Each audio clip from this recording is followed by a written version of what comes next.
Welcome to Wolf's Watch. I'm Wolf. Hey, and as today's title for this episode implies, winning the war on talent, right? That's a huge issue. You're likely dealing with that as a business owner, correct? Now, you don't want to have the wrong people on your team. Recruiting the right people is a challenge. Developing the people on your team is a huge challenge. What is your 300?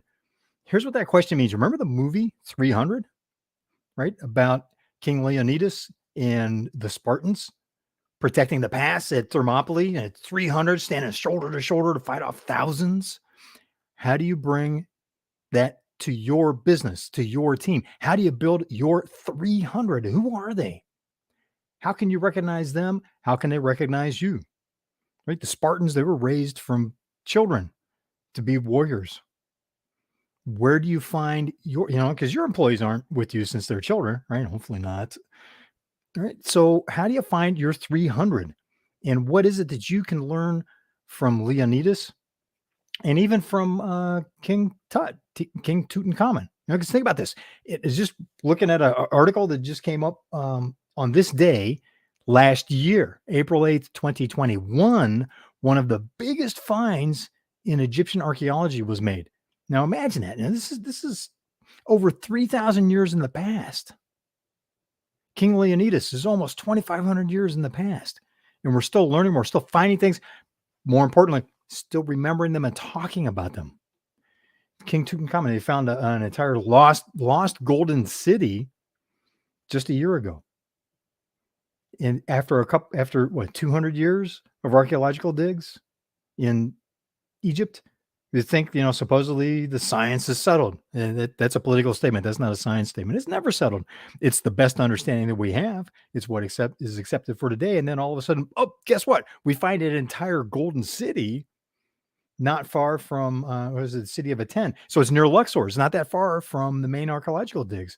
There was buried in the sands, and they find another entire city 3,000 years later.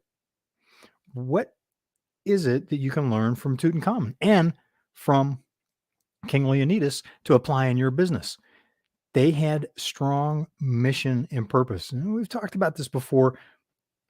Hang with me on this. Got a question for you that will help you win the war on talent by articulating a mission that people want to rally around, that makes the top talent that you need to go, this is the place I need to be. I want to stand shoulder to shoulder, just like the 300 did with King Leonidas in the past at Thermopylae. Here's the question. How do you want your business to be talked about 300 years from now?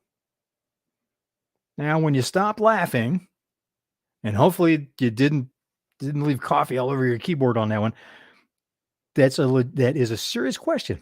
Here, take this example. I had a client who's a large manufacturing, electronics manufacturing company in Japan. Let's just set the name of the company aside so that we can talk about this. At the outbrief from that client, we were doing an executive training session for them. At the outbrief for that client, my counterpart at the Japanese firm initiated a discussion about how they wanted to see their company in 400 years, what the company's legacy was, how people wanted to talk about it, what their goals were for the company 400 years out. Do you have competition that's thinking in terms of 300, 400, 500 years into the future for their company? It's hard enough to see quarter to quarter right now, especially with rising inflation, the war on talent. We just got over the great lockdown. You're constantly pivoting because who knows what decree is going to come down from wherever that will force you to make an adjustment in your business tomorrow. I'm not saying that's going to happen. It's not a prediction, but that's what you've experienced the last 18 months, right? It's been crazy. It's been crazy. Supply chain disruptions, one thing after another, makes it hard to think more than a quarter in the future. Ask that question. How do you want your company to be perceived 300 years in the future? Now, there's corporations that have lasted that long. Topic for another session. Today, I want to keep it crisp and short. If you think that through, you will be able to pull that back to having such a strong foundation today that it will help you articulate that mission statement that will attract top talent to you because they are looking for some place to call home. They're looking for some place to be tied to a bigger purpose. If you start talking about, look, this is where we want our company to be in 300 years, that's not a conversation they're going to have with anybody else.